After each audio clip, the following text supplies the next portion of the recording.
You searched how to buy shares of PennyMac Financial Services Inc., and PennyMac is a mortgage lender and loan servicer. It trades on NASDAQ as PFSI, and this video is for educational purposes only, not financial advice. To buy shares, you need a brokerage account, and we'll use eToro as an example to show the process. After registering, you will need to verify your account with an identity document and add funds to make a purchase. Use the platform search bar and enter the ticker PFSI. Select the listing that matches PennyMac to open the company page. On the asset page, review the brief company profile and check the price chart. Confirm the company name and NASDAQ ticker to ensure it's the correct stock. Tap, trade, or buy. Enter the amount you want to invest, then carefully review and confirm the order.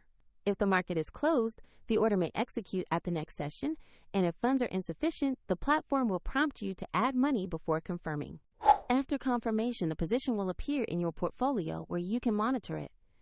A link to eToro is included in the description if you want to follow the same steps.